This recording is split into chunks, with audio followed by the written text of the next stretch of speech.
Network Plus Series, Common Networking Protocols and Ports, Part 2.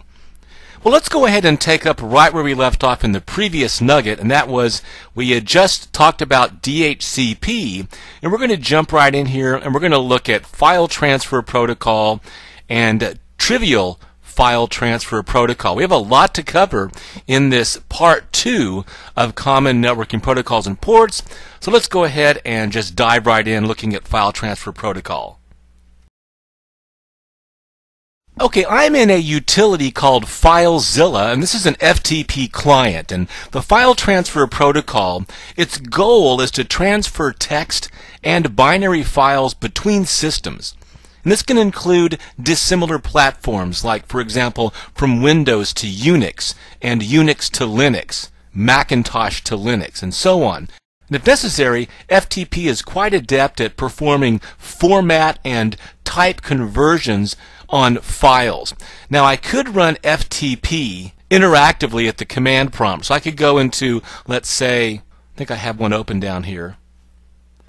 I could go here to the command prompt and type in FTP, and of course we can look at the commands here and we can see the different commands that FTP supports. This is on a Windows system, but this is pretty common across the board. FTP is a ubiquitous file transfer protocol used on the internet. You can see some of the switches here we can use. -I turns off the interactive prompting. -A means log on as anonymous. So several different commands here. You don't have to memorize all of these. If you can see in FileZilla, I've gone in here and I've put in the host ftp.cbtnuggets.com, my username. I'm not going to tell you my password, but FTP is going to use two ports. It's going to use port 20 and port 21. One of the ports is used for command and control. The other port is used for data. I mentioned some of the commands, get and put. Get will transfer a file from the remote FTP server. Put transfers the file to a remote FTP server.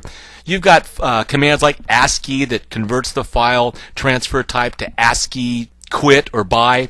I don't have to issue those commands though when I'm using a graphical user interface like this one in FileZilla. Over here on the left hand side you have your local site where you can go through and you can find your particular file that you want to transfer. Like here's a video clip, netplus02.avi. If I want to transfer to the site, I could just click on it and I could just drag it over here to the right hand side. I got drag and drop.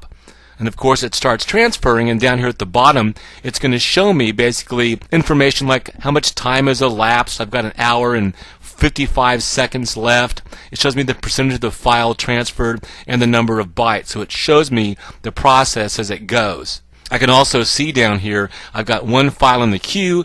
I can see my failed transfers and successful transfers. If I want to stop the transfer, obviously I can use something like this to disconnect from the server. Now, obviously, you use FTP all the time. Whether you use it in a client utility like this, if you're going up, let's say, to download.com and you're downloading some new program, you're downloading using FTP as well. As a matter of fact, your web browser is going to support FTP as well. So you could go in here and I could do the same thing. I could type in here FTP, well there it is on my list, ftp.nuggets.com, and I could go in here and put in my credentials. And once I do, I'll get initial access to the server. I can also try to choose log on anonymously, but I won't be able to do that to this particular site. So it needs credentials. Now, once I get to this initial connection through my web browser, what you need to do next is go up to this page. I'm going to cancel out of there. You need to go up to page and you need to choose Open FTP Site in Window Explorer. And then once you do that, you can drag and drop your file into that window, or you can cut and paste, copy and paste that file into the window. So File Transfer Protocol, very popular protocol. There's also a secure version of FTP called SFTP. I want to be aware of that one. There's also TFTP, Trivial File Transfer Protocol. This one is a lot less bulky, a lot less overhead. It's trivial in the sense that you don't have a lot of the extra features that FTP has. This is going to use TCP port 69, and basically this is SolarWinds TFTP server. This is just freeware I downloaded. You can go and you can configure this tool, and you can say basically I want to start this service. You have to kind of point to some directory, and typically the files that you want to transfer are going to be in the same directory as the TFTP server. So I can go ahead and start here and just start the TFTP server, and that's pretty much all it is. Now what I would use this for on this machine is typically I'm going to transfer things like configuration files. For example, Cisco Systems typically uses the TFTP protocol to transfer operating system files in the Cisco IOS binary file from a TFTP server to a router or a switch or a multi-layer switch, for example. Let me show you what I mean. I'm going to go to Applications. I'm going to look for TFTP, and you can see here's a file, asa804.k8.bin. This is a prime example of the type of file I would transfer using Trivial FTP on port 69. This is actually a binary operating system file for a Cisco Adaptive Security Appliance. This is version 8.0, 8.04 to be exact. So I could transfer this from this machine, this management station, over to my adaptive security appliance, and I can upgrade that operating system. We usually use TFTP to transfer router IOSs and switch IOSs and multi-layer switches and all types of networking devices. So that's TFTP, Trivial File Transfer Protocol, and I just got this freeware SolarWinds utility. FTP, SFTP, and TFTP. Probably the most popular protocol out there is HTTP. If you look here at this web application called a web browser, we're using HTTP, and our path, our uniform resource locator, is Hypertext Transfer Protocol : //cbsnuggets.com. And of course, this is the framework for exchanging text and images and sound and video and other things on the World Wide Web. HTTP servers are also known as web servers. The most popular web servers would be Apache, IIS are the two main web servers out there, Microsoft's Internet Information Server. And these web servers have HTTP servers or daemons that handle all of the different HTTP requests as they arrive, and they're going to be operating by default on port 80. So HTTP uses port 80, although inside your organization, for example, maybe you're using an application like Microsoft SharePoint that also uses HTTP, it may operate on something besides port 80, maybe port 8080 or port 8000. As long as the client and server both can agree on that port, it can use a different port. Often a proxy server will actually sit between your internal client and the outside internet and translate between port 8000 or port 8080 to port 80 that's used out on the internet. Now this is the unsecure version, HTTP, but there's also a secure version, HTTPS. Let me show you what that looks like. Take a look at my address bar now where it says HTTPS. This means I'm using the secure version of HTTP to access this merchant site, PayPal.com.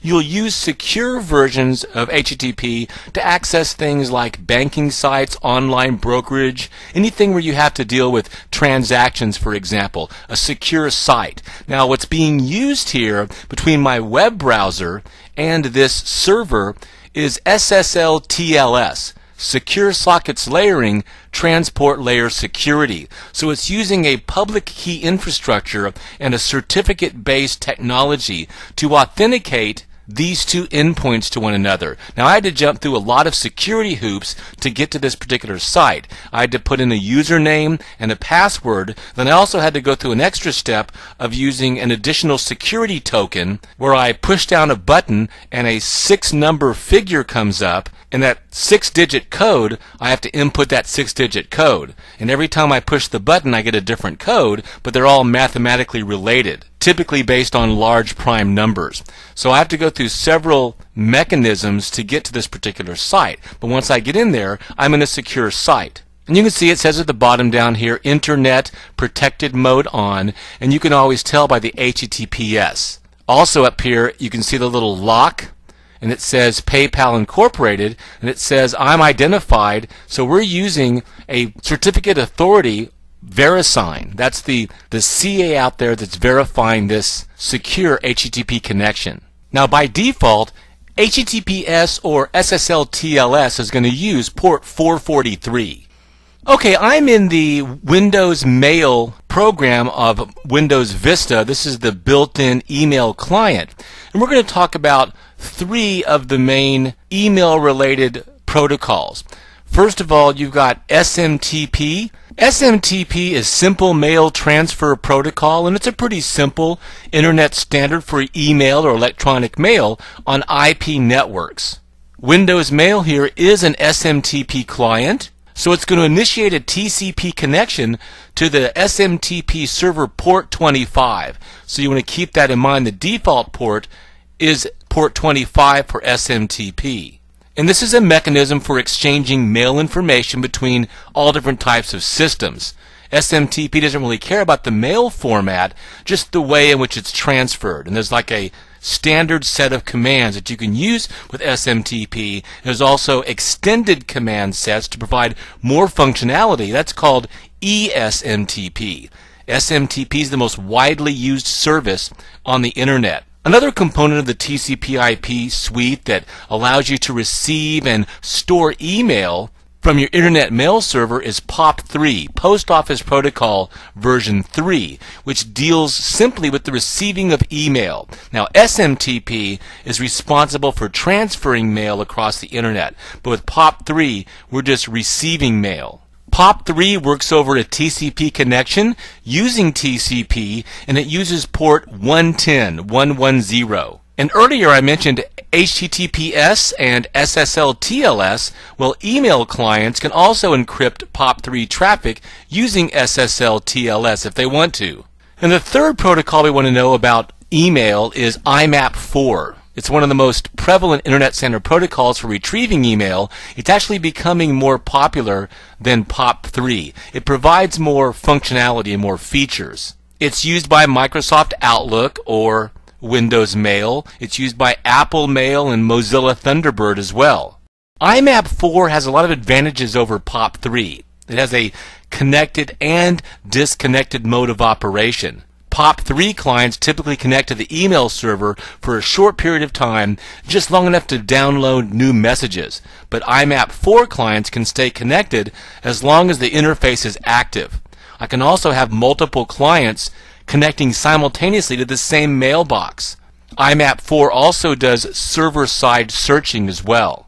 IMAP4 is an application layer IP protocol that operates on port 143. Don't forget, you have to remember all of these ports and the protocols that they're mapped to.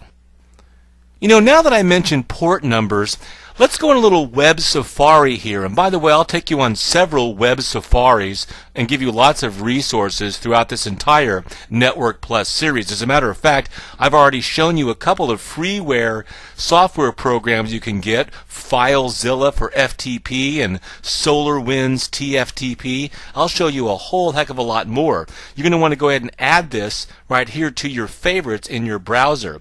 I'm using HTTP, and I'm at www.iana.org, /assignments/port numbers. And you can see this is last updated on March 11th, 2009. So this is pretty recent. And these are the port numbers. Now, this is going to show you the well-known port numbers 0 through 1023. There's actually over 65,000 port numbers for the TCP and UDP protocol. It's a 16-bit field in the header, so you've got 2 to the 16th power possibilities. And if we go down here, we can see these well-known registered port numbers, and you want to know a lot of these for your Network Plus exam. For example, as I scroll down here, as I mentioned, FTP uses 2 ports. Okay, it uses port 20 for the data transfer, and it uses port 21 for the command and control, as I mentioned. Now, a lot of these will show TCP and UDP. It sets the same number aside regardless of whether they use UDP or not. You can also see, in a second we'll talk about Telnet. Telnet terminal emulation uses port 23, SMTP, we just talked about that. That uses port 25 for the server side. Now remember, these are the ports that the service or the server uses. So the client will often just grab some port way up there, somewhere above, I don't know, 40,000 or something, some free available port number, but it'll use, for the destination port, it'll use the well-known service port. So we'll talk a little bit later about network time protocol. So a client will grab some random port number for the client side, but for the server side it's going to use TCP port 37. So you want to make sure that you have this. As we go through this entire Nugget series, you want to make sure that you know the port numbers, TCP and or UDP, for all of the protocols and services that I mentioned throughout this entire series. Now, as far as using the Telnet application for TCP/IP, all of your network operating systems are going to have Telnet. It's part of the stack. So I can go to the command prompt or the console on my operating system. Here I've got Vista, for example, and you can see I can type in here telnet /, and I can see the telnet commands here that I can run. Telnet -A, -F, -T, and I can follow that up with a host IP address, or I can follow up with a host name, and then even follow that up with a port number. So if I wanted to access a particular system, I could put in the host name, like GigaVelocity. I can put in telnet followed by the host name, let's say my favorite website, gigavelocity.tzio.com, and I can even follow that up with a port number, for example, to connect to a particular port for the application I want to use. Now, I can use the command prompt, or I could use another program to close out of here, like Teraterm, which is a great program. Has a lot more features to it. Let me get my window the way I want to see it here. And I'm going to go File, make a new connection, and I'm going to do a new TCP/IP connection, and you can see my options here. Telnet on port 23, Secure Shell on port 22, or I could use some other port other than the standard port. I'm going to go ahead and use the Telnet service, and I'll put in here the host name that I want to connect to. It's going to connect on port 23. Click on OK. Now it's going to ask me for some credentials here, and unauthorized access is prohibited. So I don't want to give you credentials to connect to GigaVelocity. So I'm going to go ahead and put in a username and password here, and if you don't mind, I'm not going to show you this on camera. I'm going to go ahead and enter my credentials in now. Okay, I'm going to go ahead and use Paint to block out my username here, but you can see that I put in my password and it's telling me that the authentication is complete. Okay to close this window. Now what I've done is I've connected through a system that's using an authentication proxy method. So when I put in my credentials, my username and password, these were passed back to some type of authentication server using maybe a Radius protocol or a TACACS Plus authentication protocol. So I've been authenticated. I can open up another Telnet session, let's say to an access server, to get access to a bunch of devices in a remote lab, a remote networking lab. And this is a very common usage for Telnet on the internet. So I'm going to go ahead and close this window and access the lab. This time I'll put in gigavelocity.tzio.com, and I'll put in a particular port number to connect to this access server. And when I do, again, it's going to ask for more credentials. So again, I'm not going to show you this part as I put these in. And now I've gotten access to a remote rack of equipment, and I can say, on this rack, this access server, show me all of the hosts that I can get access to. And you can see here I can now use this Telnet session to this access server to access a wide variety of routers, 6 different routers, backbone routers, Catalyst switches, Cisco adaptive security appliances, PIX firewalls, intrusion prevention systems, VPN concentrators, and RPC actually controls the power for all of these devices. Now, I'm on an access server in a telnet session right now, but if I'm going to be accessing these devices, I'm actually connecting to their console port through special types of cabling. So this access server has pretty close physical access to all of these devices that are probably racked up. So I can get access, for example, to router 1 by typing in R1, and then now I can say, you know what, I don't know what this device is, but show me the version of this device, and I can see information about this particular device. It's a 2600 Cisco 2600 router, for example, and other information like that. It's a 2611XM, a nice router for a small to medium-sized business. Okay, that's Telnet. Another popular protocol is RDP, Remote Desktop Protocol, which is used with Microsoft's Terminal Server. This is an RDP client on my Vista machine where I can get remote access to a operating system and basically get the graphical interface of that operating system on my client machine. So I can connect to another computer. It wants me to put in some credentials. I'm not going to tell you what these are. I'm going to say yes.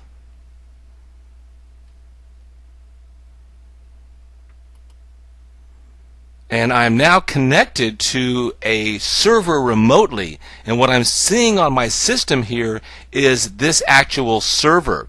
And of course I can minimize out of this, and underneath this is here's my Vista operating system, but I can always just go down and restore my RDP session window and get back into that server environment. And now that I'm on this server environment, I'm actually seeing kind of it's being pushed to my desktop, a graphical user interface. Excellent. Now here's a fun little assignment. I did not tell you what TCP protocol, and obviously it's going to be TCP if we use RDP, Remote Desktop Protocol, because we're obviously connecting to another system and we're kind of emulating their system on our system and actually using the graphical interface and running commands. Remember, it's important that you go and you get that document from IANA.org that has those well-known port numbers. So here's your little assignment. I want you to go and get that document on the internet, and I want you to find out what the RDP port number is used for Microsoft RDP to remote systems. That'll be a fun little project for you, and then you'll know the port that Microsoft RDP uses. Earlier, when I was in my favorite client, TerraTerm, and I was connecting to GigaVelocity with a Telnet session, you noticed that one of the options there was to choose SSH on port 22. SSH is Secure Shell, and it's a secure service that uses public key cryptography to actually authenticate the host. SSH is one of the most common tools for secure management of network-enabled devices remotely.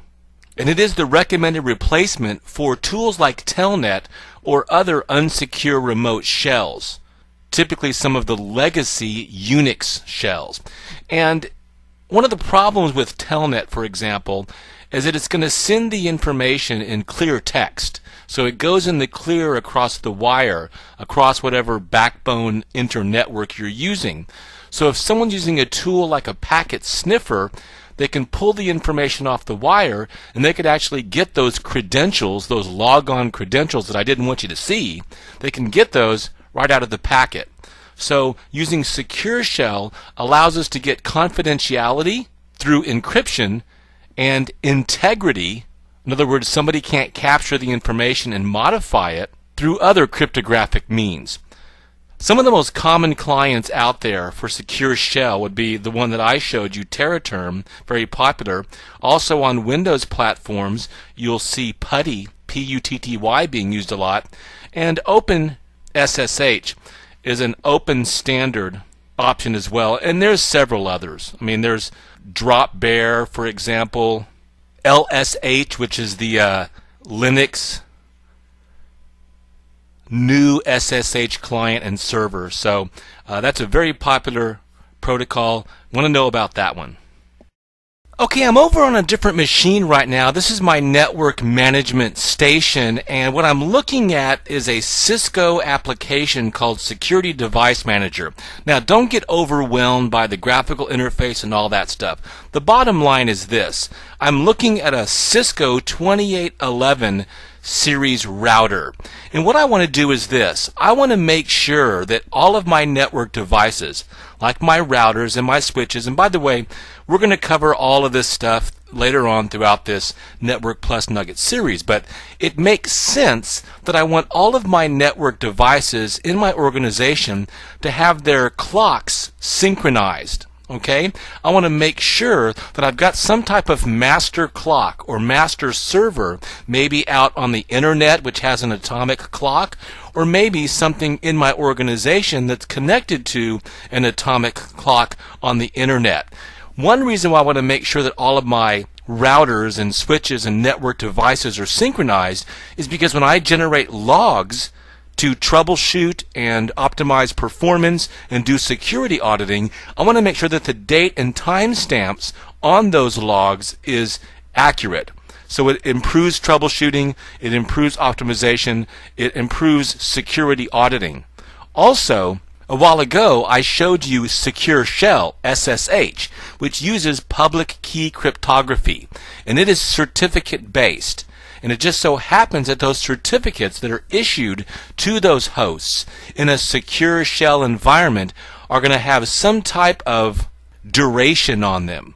So if my certificate, kind of like my driver's license or my passport, has an expiration date on it, it makes sense that I want all of my devices that are going to participate in things like Secure Shell and SSL TLS. I want to make sure that the certificates that are being assigned, that are being delivered to those devices, all have accurate date and time stamps on them. So one thing I might want to do is go and configure this router, and I would go and find the proper area, which for me is additional tasks.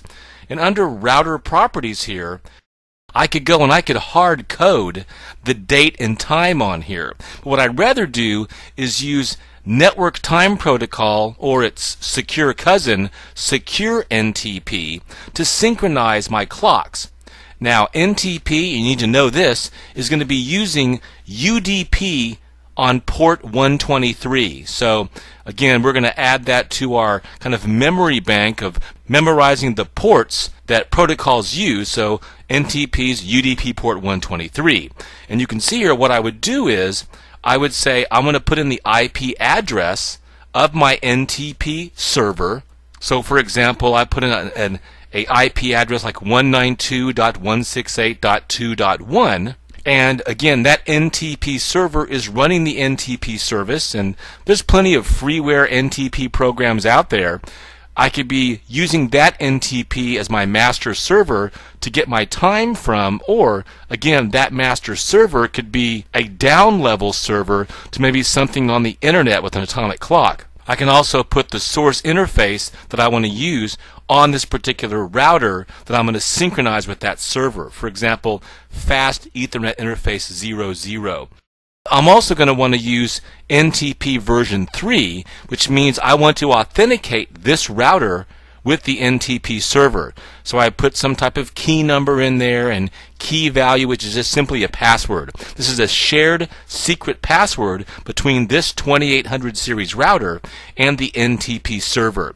And by the way, this authentication of devices to one another in your network, like routers and switches and servers and firewalls and appliances, this is commonly done nowadays for security. So Network Time Protocol, UDP port 123. Next, let's take a look at the Simple Network Management Protocol, SNMP. As you can see here, I'm saying V2 and 3. There's a couple of versions to be aware of. Now, before I talk about the versions, let me just define what Simple Network Management Protocol, and this protocol, by the way, is ubiquitous.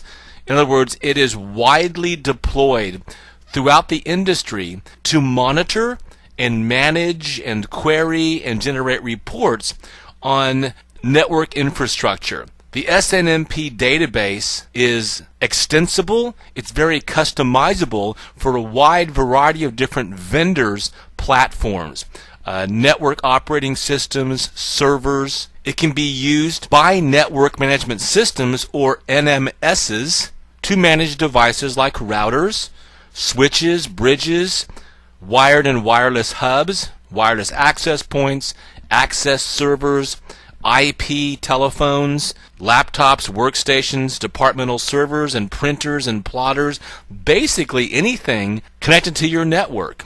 And a lot of vendors who have these huge network management suites use the SNMP protocol. Now, there are three components to an SNMP system. You've got the managed devices themselves, and I just gave you a whole wide variety of those types of things, routers, access servers, and so on.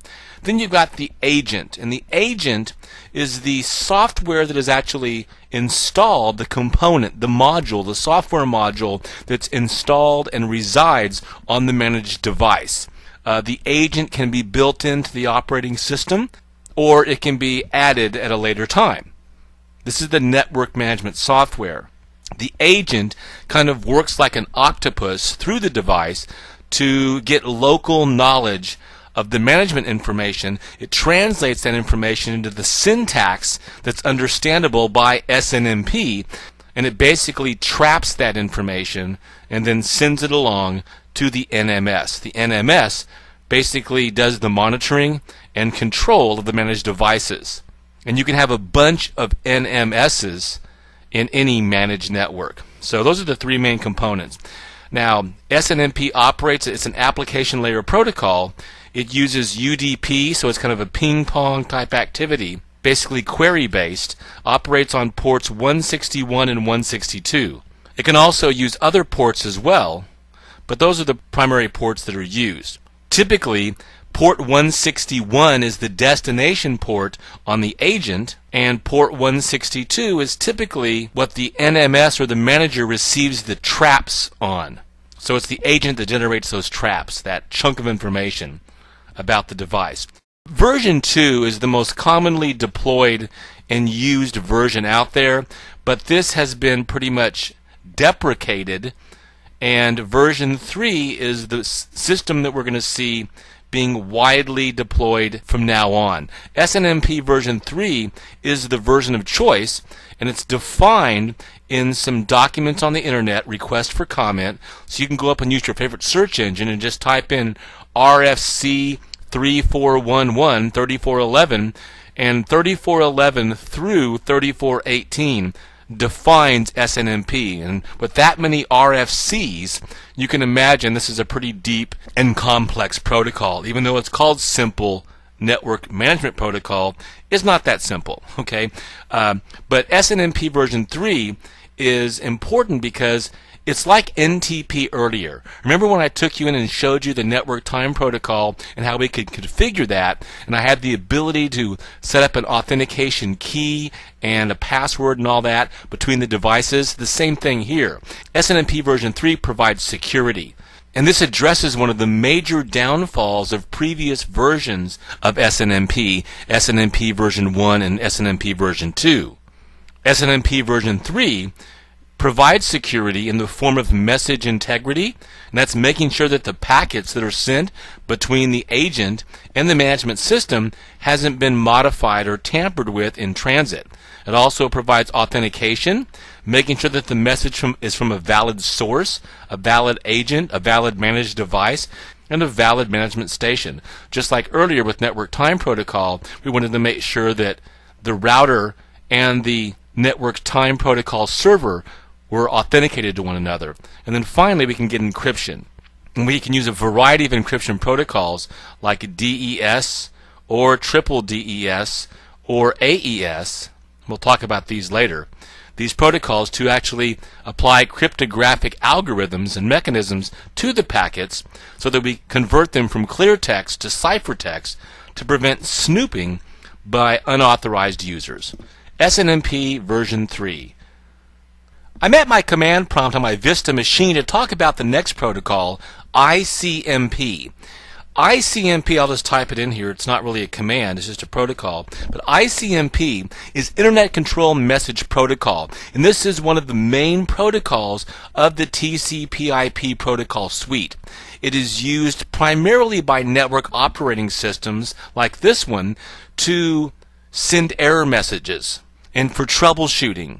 Now, it's different than TCP and UDP that we talked about early on in part 1. It's typically not used to send and receive data between systems. The most primary applications of ICMP come with tools like Ping, P-I-N-G, and Traceroute or TraceRT in Microsoft. Now, ICMP has other purposes as well. It's used, for example, on routers on the internet to tell hosts if a destination is unreachable. It can also do redirecting of messages, other things like that. Now, when we use ping, what we're really doing is we're really doing an echo request and an echo reply. So if I use ping, for example, to ping a IP version 4 address, let's say 209.85.133.99, I can actually send an echo request to this IP address and I get an echo reply back from this. So this can be used to test connectivity. And we'll talk about troubleshooting later on in this Nugget series. I don't want to get too bogged down in that. Now, it just so happens I can also ping using the well-known fully qualified domain name that is mapped to that IP address. For example, I could say I want to ping www.google.com, and if I do, you can see I'm getting a reply from that same IP address. So obviously, the web servers, the HTTP servers at google.com, one of the IP addresses that they're using is this one. It depends on where you are in the country, actually. So I can use ping, which is an ICMP tool. I can also use traceroute, or in Microsoft it's called TraceRT, and I can do a trace to 209.85.133.99 and say, you know what, I want to see all of the routers or all of the hops that I take to get to that particular web server or web servers at google.com. So you can see I'm moving across different routers, and you can see the IP addresses of these routers. It also shows in milliseconds. Now, traceroute or traceRT actually uses a series of pings or a series of echo requests and echo replies to kind of deliver these results to me. So ICMP is the Internet Control Message Protocol. And there you go, trace complete. 12 hops to google.com from my local machine. Now, the ICMP protocol is excellent for managing communications between two endpoints, between a host and another host, or a server and a client, or a server and a server, or a client and a server. For example, my workstation here and that web server at google.com. So we use ICMP for what we call unicast traffic, traffic from one host to another. But what if you want to manage and control traffic sent from one host to a group of devices, regardless of their geography or their proximity? And think about this. We do this a lot now on the internet, where we have groups of users that are in all different locations that may want to join up for, let's say, a webcast, or for video streaming, or for audio streaming, or maybe online gamers who are located all over the world who want to join a gaming session. Well, that's where IGMP comes in, Internet Group Management Protocol. This is going to be the communication protocol for managing what we call multicast groups. Not one-to-one like unicast, but one-to-many, multicast. Now, the other one is broadcast, and that, of course, is one-to-all. What we're doing here with multicasting is really kind of broadcasting to a subset or a group of users. And basically what happens is a host simply joins up this group by joining up with a multicast router, or a router that supports the IGMP protocol among other protocols. And then that router is responsible for forwarding the traffic along to other routers to members of this multicast group. And IGMP is going to use a wide variety of different IP addresses. There's an entire block of IP addresses, actually called the Class D addresses, and we'll learn this in an upcoming nugget, that's used for multicasting. Again, streaming audio, video, webcasting, online gaming, and much, much more. IGMP. Well, that wraps up Common Networking Protocols and Ports Part 2, where we started out with FTP and went through all of these different protocols and talked about their functionality and the ports they use, if applicable. Now, are these the only protocols and services we're going to look at throughout this entire Network Plus series? No, by no means. And we're going to also talk about these protocols and services again over and over and over as we go through. But these are the main ones that we want to know about for the newest version of the Network Plus exam. And again, we've got a lot more terminology. This is only the second content nugget of about 30 nuggets coming up. So we've got a long journey ahead of us, but it's going to be exciting, it's going to be fun, and we're going to learn so much more. So I hope this CBT nugget's been informative for you. I want to thank you for viewing. We'll see you in the next